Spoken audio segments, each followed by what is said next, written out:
Hi, everyone. Welcome to another episode of Second Act Actors. I'm your host, Dr. Janet McMorty, and I'm still a medical doctor simultaneously trying to pursue a career in acting. My guest this week is Ashwyn Singh. Ashwyn is a computer scientist turned stand-up comedian, and he has an incredible story to tell about his career transforming from a computer scientist. He worked for Apple and then going into a career in stand-up comedy, which he now does full-time. He also does some musical comedy as well too. Just a fantastic guy, really, really cool career.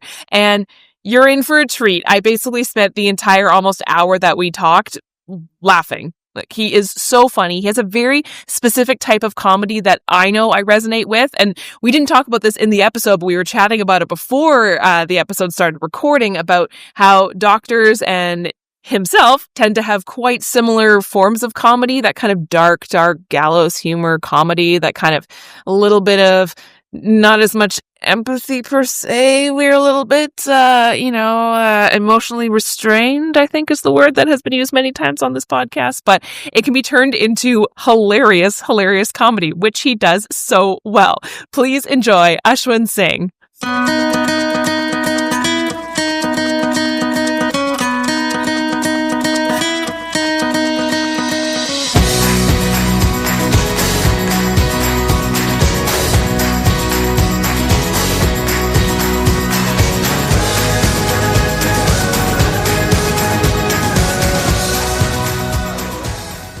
I always like to start with, tell me your story. How did you get into this crazy business?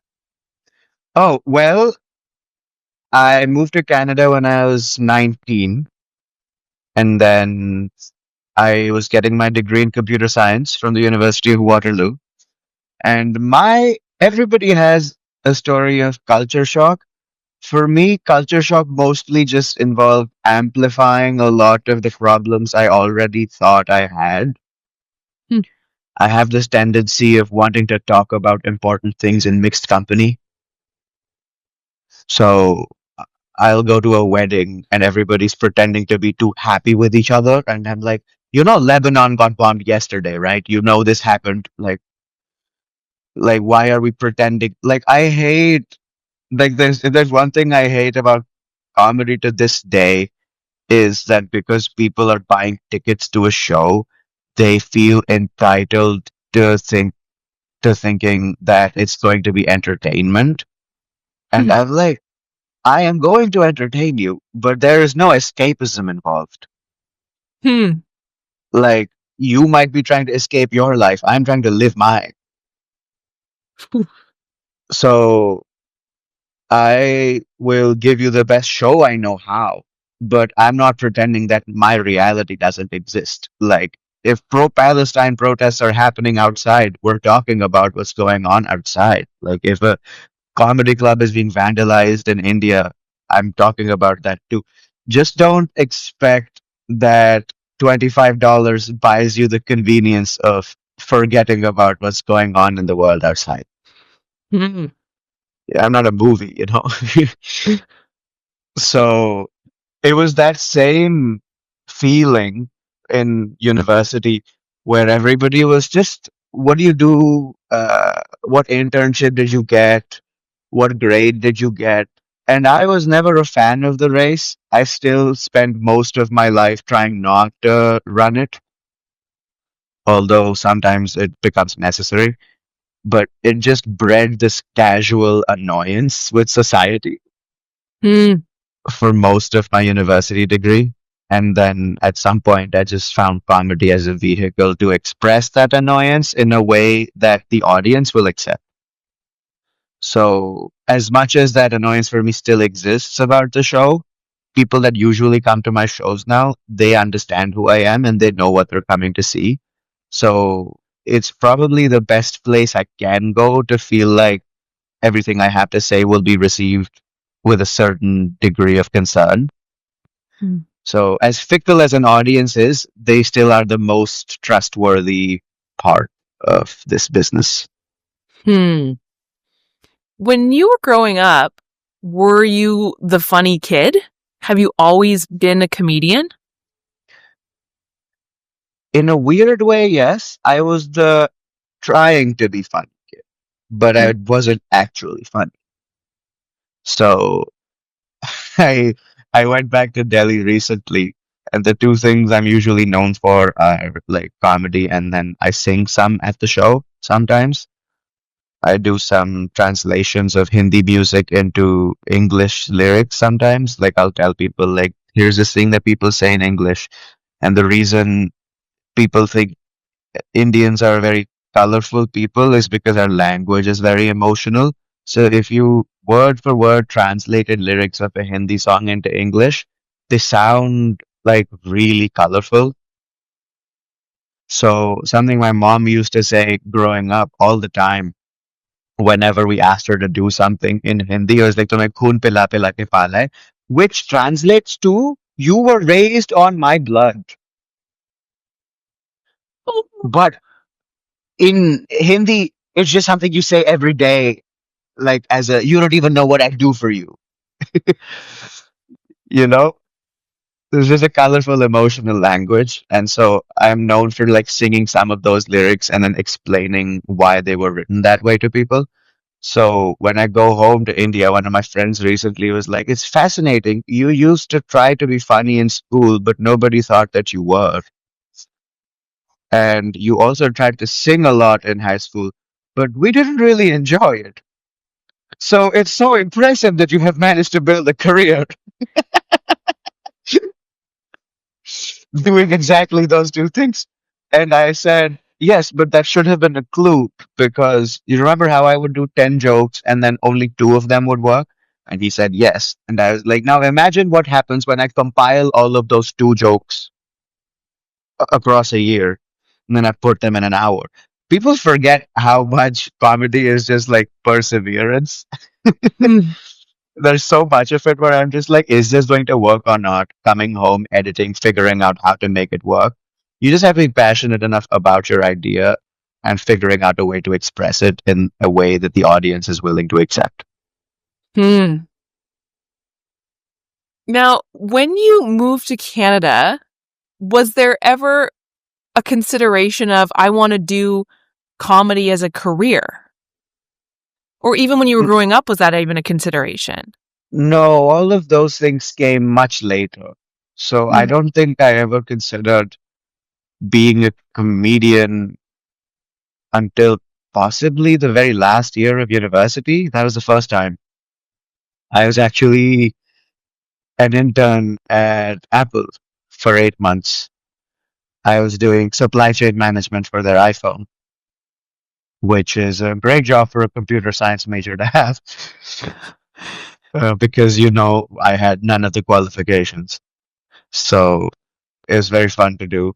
But I have been that guy for a long time. I like chaos and I like Hmm. making sense of it. So by the fifth year of university, I was bored with computer science.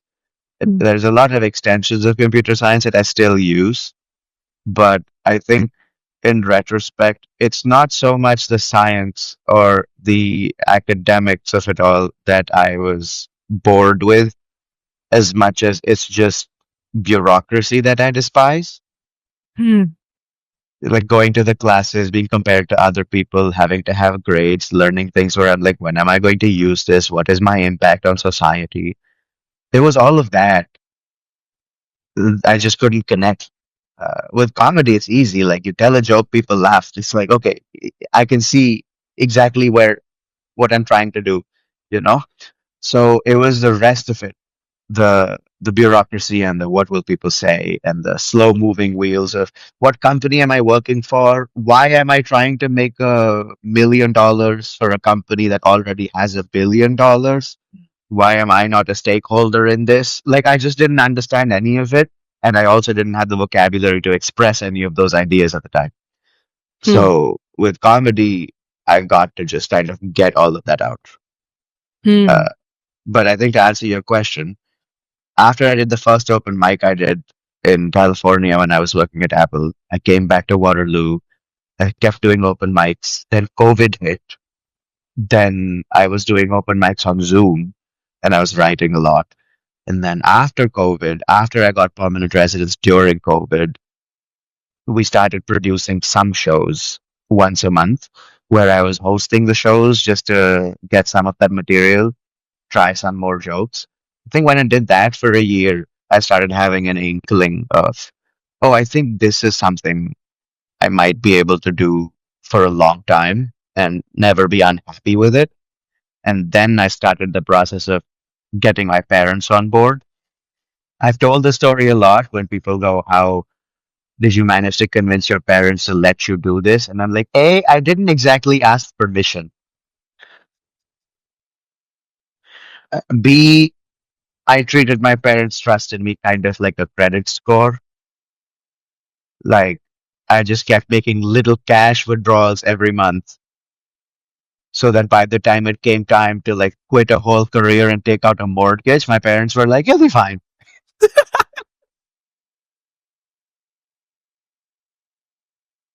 Love that. Take me back to your to your decision to do an open mic. Because that sounds like that's where it all started. And then what was that first one like? Oh, yeah. So that was, I meant to go to a music open mic, and it turned out to be a stand up open mic because this Oh my God. place that I was going to, they did both music and stand up open mics. But this music was on Tuesday and stand up was on Wednesday. And I mistakenly went on the Wednesday. And I was like, well, I'll try this instead. And the whole thing was insane because it was in San Jose, California. And it was like a women and LGBTQ plus preferred open mic, which meant everybody can sign up. But if you're a woman or if you're on the spectrum, you get priority. So you get to go earlier in the lineup. But the dude that was hosting was straight, Hmm. which is fine. But my question was, how exactly are you identifying who Hmm. is gay and who isn't? I don't think straight people are known for their gay dog. And there is also no exact means of verification if you do decide to question somebody's credentials. Like, how are you supposed to go, are you gay or not? Well, prove it. Like, it doesn't. Yeah, yeah, yeah. Uh, it turned out he was just eyeballing people. He's just like, she's gay, he isn't. Like, I'm like, what are you looking for? Hair color? Like, I don't. So that was very funny to me. And I'm pretty sure when I got on stage, we had 3 minutes, and I spent at least two of them just talking about this guy.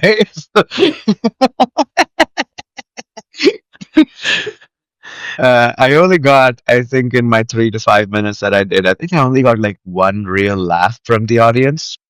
Hmm. But I think that was enough to be like, oh, I see. Hmm. This is, this means you get it. Hmm. And what else can I explain? And so it started there. Hmm. And what is it about stand up that you keep being driven towards as opposed to, a career in public speaking or improv or other types of comedy or being very public facing? Is there something about stand up in particular that you love?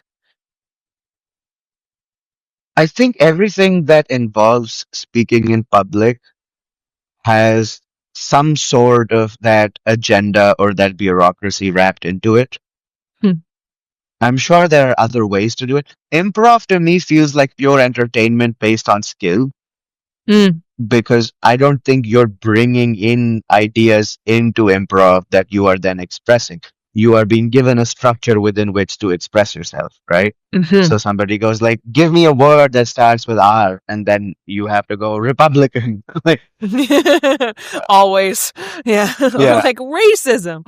Great. So I don't know that you get to make sorts of like sweeping political statements or emotional pleas to your audience as much with improv by intention.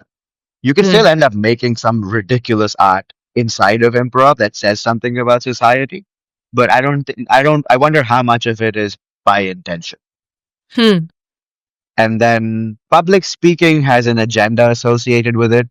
Like I'm trying to get something from the audience or trying to convince them of something. And I don't like that either. Like, Mm. my thing with the audience is I'm telling you what I believe, but I don't care if you believe it. Hmm. I just care that I'm telling you and try to expand within this suspension of disbelief that we have created at the show. I want to expand your brain into a horizon where you can fathom that this viewpoint exists. You don't have to have it.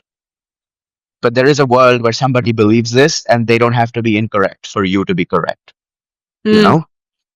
So I think it's all the art minus agenda as close as I can get to it. Like Mm. George Carlin had this speech on C-SPAN where he was talking about all the language that I don't think it was C-SPAN actually, but he was talking about all the language that politicians use. And he said, because politicians have to be very careful about what they say, because they have to be very careful that within what they say, they don't actually say anything. So it was always like, oh, like they never offer suggestions. They make an indication, or we're moving the process forward. And like, how do you move how do you move a process forward? Like, it's very that, mistakes were made. Oh, I didn't make it. Mistake was made. Like that sort of like political language.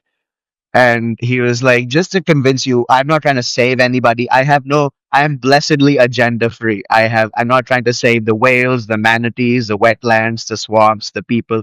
Honestly, those battles were lost a long time ago.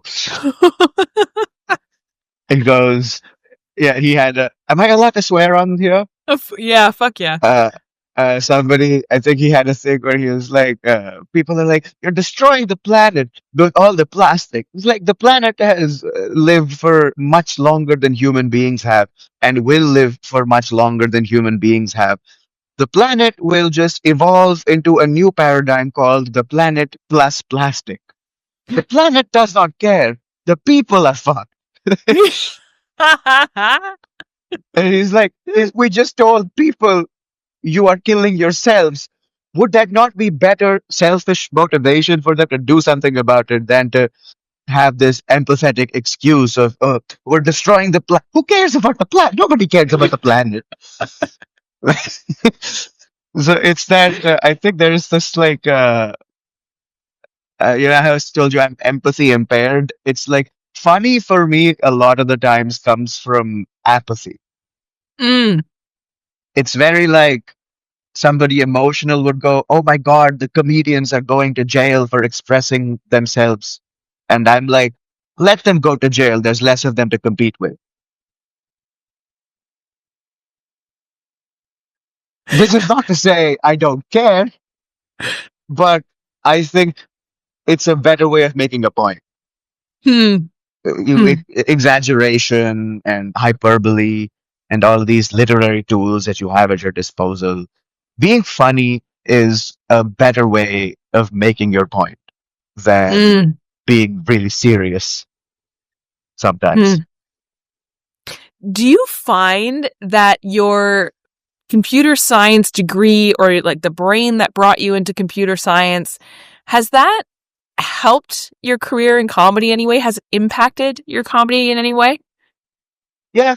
Well, the like I said, I always liked computer science. I always liked the numbers. I just didn't like everything they built around it. So I still Mm. use the numbers. I built my own website. That's the simplest example of how I helped myself in comedy. I'm like, I don't need to hire somebody to build me a website. I have a whole degree. And now it's like my manager recently sent me an email saying, let's overhaul your website. Here's this guy. He's quoted like, I don't know, like $80 an hour. And I was like, I quote higher than that. Right. Well, like the only reason to give these things away to people right now, honestly, is like, A, I don't either have time to do them or the desire. Right? Mm. Those are so I would give design away to somebody just because I know somebody out there is better at it than I am. That's Mhm. the one great reason to give something to somebody is like you're doing it better than I can do it or with the same degree of passion. Like I know where my art lies and design is not exactly it.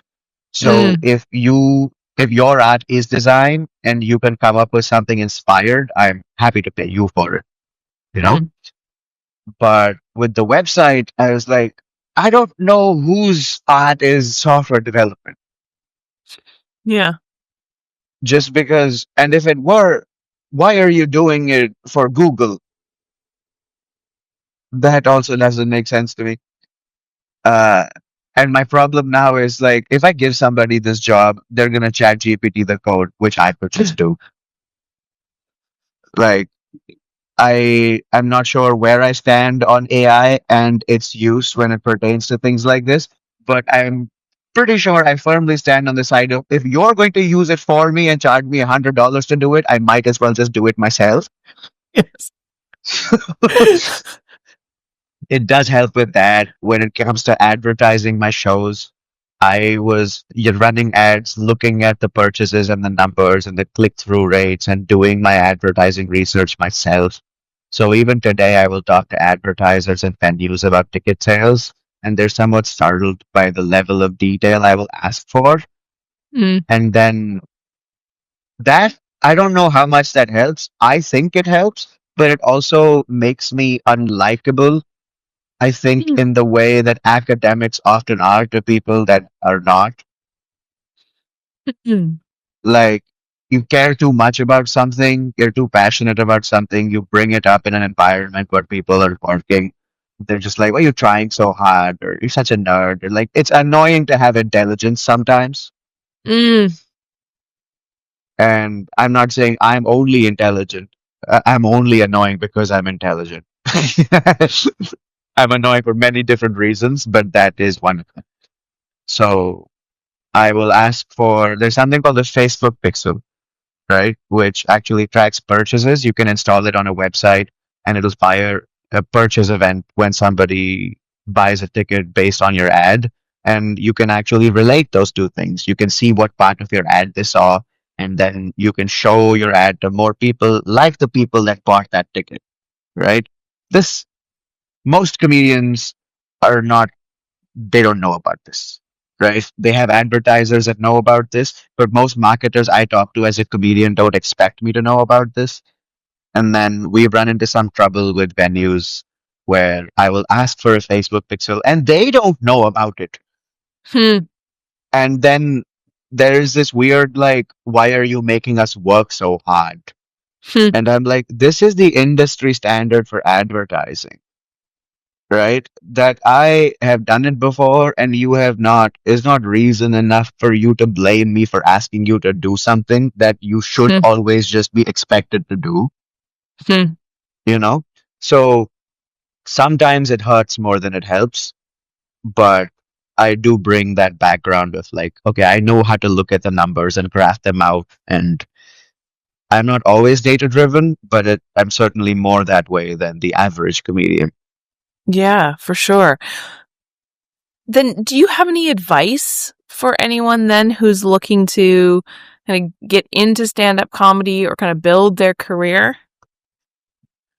But the advice I got was separate the business of show business from the show of show business, Hmm. which I think is pretty normal advice. It's given a lot, but it's like the problem is it just depends on where you are in life. Because if you come from a position of privilege and you have money and you can afford to lose some of it, then I would say just focus on the show of show business. That's what you're getting into it in the first place for. And you have enough money to burn that you can continue to experiment and be in the red for like a few years till you find out like what to say and how to say it and what you want to talk about, who it is you want to be, what it is you want to be known for. Those are what you get into being an artist for, right? So if you can afford to do that and just keep burning money, then that's my advice to you. Just do what you set out to do and don't lose focus. But most people are coming into it wanting to be artists, but they're already starving, Hmm. you know? So I'm like, then you have to focus on the business of show business at first. until you have enough of a career that you can afford to lose a few ticket sales and it won't bankrupt you tomorrow. So then you kind of do have to maybe watch what you say. It plays out very differently for someone like in a microcosm. If I'm going into a room of 50 people that is not my audience, I'm just performing material and I don't have to worry about how much money I'm making this week. I will probably choose to scandalize that audience for at least 45 seconds Hmm. because otherwise there's nothing in it for me. Hmm. That is to say, I would test something new, right? But if I have an 8 minute set and I'm starving and what I really need is to get booked again tomorrow, I'm going to focus on doing the best 8 minutes that the audience is going to love so that the person that booked me sees that and books me again, right? So freedom of speech really is a far more philosophical constraint for a lot of us. Like, in theory, you have freedom of speech and you can say whatever you want, but the consequences are much closer to you than you actually realize. You say something people don't like, they just won't book you again, right? Hmm. There's always that risk. So you just have to build enough of a business, enough of recognition of who you are, that something like that won't immediately bankrupt you or affect your life. So it was this year, like I think 5 years in, maybe last year, that I finally sat down to think about I don't have to say anything I don't want to say, whether or not it is funny. I can remove all the funny things I don't believe in and even keep some funny things, even keep some things that I do believe in that are not funny yet in the hopes that they might be at some point. But Hmm. I have to compromise very little now on what I'm saying to the audience, if it's not something I ultimately wanted to say, right? So the first 10 minutes of jokes I wrote were all about how, like, oh, hey, like, I look like a yoga instructor to white people, right? Which is funny, you know? Like, I had a thing where I was like, I was just sitting in a park, cross legged, reading a book, and I looked up and three white women were setting up yoga mats around me. And I was like, I'm reading Archie comics. Like, yeah, weird. It's just think to yourself, if I'm not careful, I could start a cult by mistake. Like, it's funny enough. Audiences seem to like it.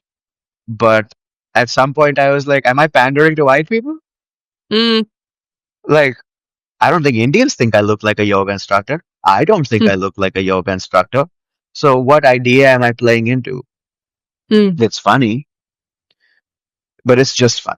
You know, there's a joke about, I used to have a joke about, like, why does every scam caller have my accent? Hmm. And they'll call and they'll be like, hello, how can I help you? And I'm like, Dad, that's fine. I enjoyed it. The audiences seem to like it. It got me booked at the clubs.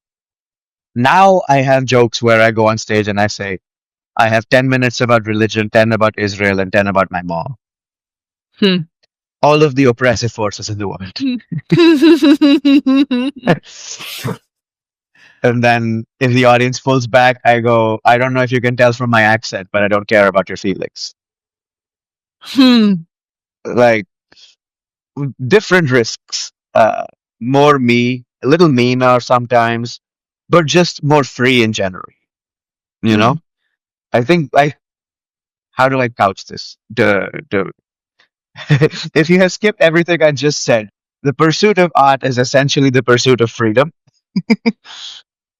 Whenever you get there, you do whatever you want. Until you get there, you're just going to hate yourself for all the compromises you had to make. So, whatever position you're coming into your artistry from, whether that's privilege or not privilege, just pick your poisons. If you don't have to make any compromises from the beginning, great, good for you.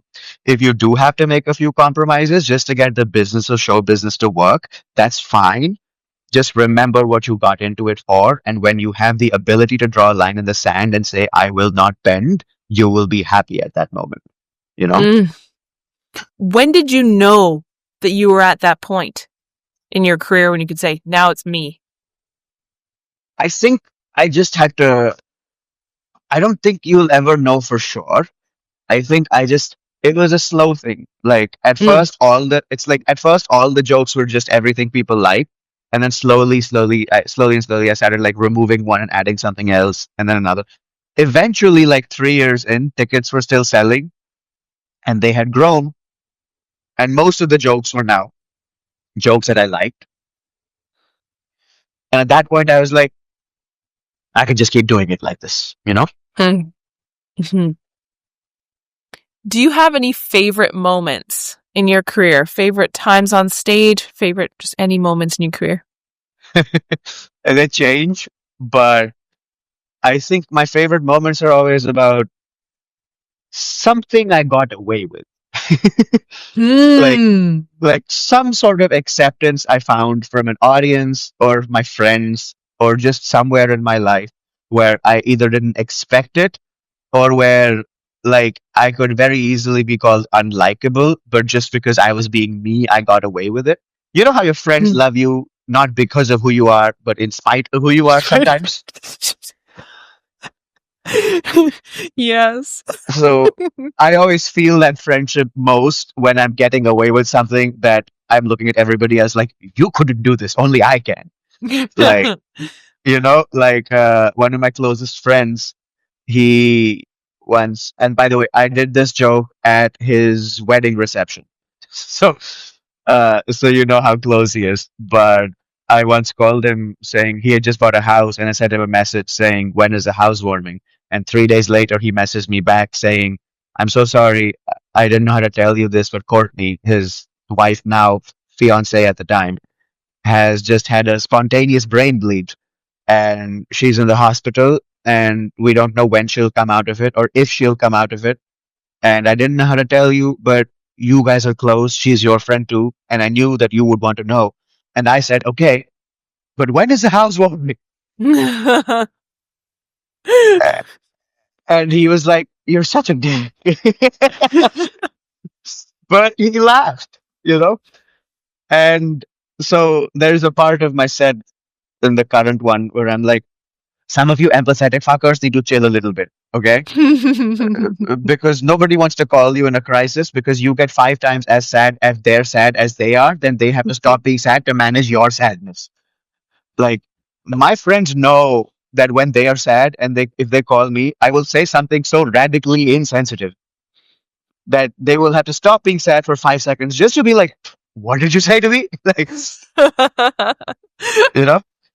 So it's always things like that, like feeling like it makes me feel trusted to get away Mm. with something like that. It makes me feel like my friendship is solid on a bedrock of these people actually know me. They know what my Mm. intention is. They know I'm being callous on purpose to get a rise out of them. Like I'm trying to help in some way. Uh, I have a central belief of you're supposed to find joy in darkness, otherwise there will be only darkness. Hmm. And people very often hold it against the very people that could help. Hmm. Like you're not able to see the happy in this. I'm not saying everybody should be just be like you also can't go up to somebody that's sad and go, but look for the silver lining. Like they're gonna Mhm. murder you. Like that's not Mhm. right. The way to do it is to surprise them out of whatever they're feeling. Like Mhm. you have to say something funny. You can't say something apathetic if it's not Hmm. funny, right? So that I get a lot of pleasure out of. And it's always some sort of rule of society that I've broken, to be very honest. Like, even the little rules, like inside of our shows, right? We have time limits. Like, a show is supposed to last an hour and a half, depending on where you're doing it. At Comedy Bar, the shows are supposed to be 75 minutes long, right? Of course, every rule is breakable, but there's always considerations. For example, if you are the 9 p.m. show, you can go a little bit longer because there is no 11 p.m. show, right? But if you are a 7 p.m. show, there's a 9 p.m. after you. So if you go long, that means that the next person has less time to prepare. Hmm. And the restaurant has less time to kick these people out, seat the new people, and serve them, which is monetarily not as good for them because people have less time to order food, right? There's all of these considerations. But then also, if you are the comedian that is doing the 7 p.m. show and the 9 p.m. show, then you can go late because then the 9 p.m. show will go as late as I got off stage for the 7 p.m. So if you're supposed to Mm-hmm. get off at 8:30, you got off at 8:45, the 9 p.m. show starts at 9:15. And because it's your audience, usually it's okay, right? Now, I perform for an audience that is at least 40% Indian most of the time. Mm-hmm. And Indians are used to shows that go longer. Hmm. Like, I have easily performed for 2 hours and they still enjoyed it, right? Now, the establishments in Canada are not built for Indians, no matter how much your population might want to pretend that they are. So if I were to do a 2 hour show between 7 and 9 p.m., I would get off stage at 9 p.m. and everybody would hate me except the audience, which Mm. sometimes is enough for people to let me get away with it. But I to try not to uh, take too to take too many risks with that stuff. But recently, I thought it was so funny. I've usually done shows at Comedy Bar, and I usually do go over, right? I almost never do an hour 15. The show goes at least an hour 30. So if it's a 7 p.m. show, I'm getting off at 8:30. Okay, sometimes 8:40. And the last time I did a show at Comedy Bar was I was recording an album. So because it is an album and all of the material is prepared, and I'm actually not allowed to veer off script because then it'll show up in the recording, and I'm the one that's supposed to be editing it. I know that this show is not going to go late. But Mm. the people working Comedy Bar don't know that. And neither does my opening act. So all of these people are so used to me going late that when for the first time, or possibly in their opinion for the first time in my life, I got off stage on time, all of these people were in the bathroom. Sound guy, opening act, employees, everybody in the bathroom. Different bathrooms. But I broke the rules so much that following the rules seems abnormal. like you know, and then there's like jokes about this now because I did the comedy bar yesterday and I told them about this. And I also told them that the sound guy is this a friend of mine now, is this dude named Sam. And I was like, but every time I do go late, I go and in apology, I hand Sam $20. And so I'm getting Sam on board with Indian culture because I'm teaching him bribery. So uh, I was like, and Sam chose that exact moment to show me the light, which means you have 1 minute left to go. And I was like, oh, shut up, fuck you. So like he got like he was laughing, I was laughing, and the whole I love that. Like that. Mm. That's the kind of acceptance I want from people, where I'm like, no, no, I know Mhm. I'm wrong. I know I'm wrong. I just want you to love me anyway.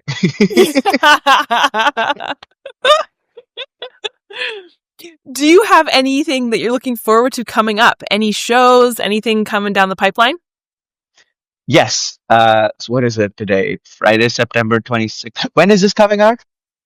It'll be not next week, but the week after. Okay. So that That is means October 10th. so an hour I recorded last year called The Audacity is coming out on, I believe, October 15th, Nice. depending on, or like somewhere around then. It's about 30 minutes of material. Some of my, let's say, what I would consider to be seminal work, I guess. It's about 10 minutes of jokes about religion, about 10 minutes about freedom of speech, and then 10 about consent. Ooh. Yes. And I'm looking forward to going to jail for a while. But that's going to be releasing in October. So I would love for people to go watch that. It's Mm-hmm. very timely. I wrote it in a deep frustration last year. And since then, to think that things have gotten worse, uh, that it's still Like somebody at the last show was like, "Why don't you do jokes in the next hour that you write next year? I want you to write more about Palestine." And I'm like, I'm kind of hoping by then the jokes are irrelevant. But alas. So Alas. so I would love for people to watch that. I'm headed to Red Deer Mhm. and Calgary this weekend, but that'll be done by the time this comes out. I'll have some Canadian dates left. I'll have Waterloo, Thunder Bay. I'm doing Edmonton in January. And Nice. then I will most likely be doing a huge Toronto show in 2026. It's Hmm. going to be my 30th birthday. And then I'm going to India in November. And then honestly, I just want people to watch the special. And then Yeah. if they would like to see a show in their city, there's an email list on my website that they can let me know where Awesome. they are. So Awesome. those are my two calls to action. Yeah, I'll put the link in the show notes below for where they can find you and more information. Do you have any final words of wisdom or advice? Oh Lord, please don't think I'm wise is my first word of wisdom. This is not like the most important thing I could say because I'm trying like if I tried to be important, I would most likely fall flat on my face. I had learned the best way is not to try. So this is just the most recent frustration, and the solution I have found is even inside of comedy, like I got into it because I hated like testing. I hated standardized testing. I hated being judged on the basis of numbers, even though I understand numbers so well. Hmm. Um, but even in comedy, sometimes it becomes about how many tickets you sold and how big the theater is and how many laughs per second you got. And at some point, once you have pursued freedom enough to have it and you actually have it, the way to stop the tests is to stop taking them. That's it, right? You just have to be okay with the world is going to keep running this rat race. And if I want to be happy, I just have to unlearn all of my bad habits and stop comparing myself to people and stop working with people that will judge me upon the basis of these things. Right? Hmm. So find people that actually believe in you and what you're trying to do and listen to just those people. Like, don't listen to people about being funny if they don't make you laugh. Right? Hmm. Don't look at what theater they sold out. If they're saying something that doesn't make you laugh, don't take their advice on how to be funny. Just so like pick your mentor, I guess is my advice. Like pick the people you value, think about why you value them, and try to make it not be about like what you consider to be their achievements. Just think about like artistically or philosophically why you value them and keep them there for that reason. Hmm. That is what I had learned this last month. I love that. That's powerful shit. I always Like I ask said, I every. am a yoga instructor at Oh my heart. gosh, I had to say, and I was like, "You look very wise as a white woman in her 40s who would bring her Stanley mug and yoga mat over and be like, "What's up?" It's Is the this? beard.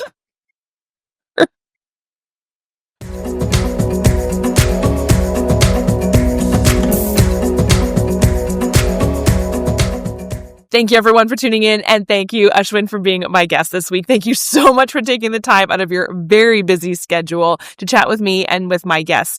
All right. His comedy special that we were talking about at the end of the episode comes out on October 15th. There is a link in the show notes below for where you can find that. You can only imagine how hilarious it's going to be. The link in the show notes will also take you to his tour schedule, where he is doing shows kind of all over Canada, all over the world as well, too. If you're interested, in seeing him perform live, I know I am. I can't wait.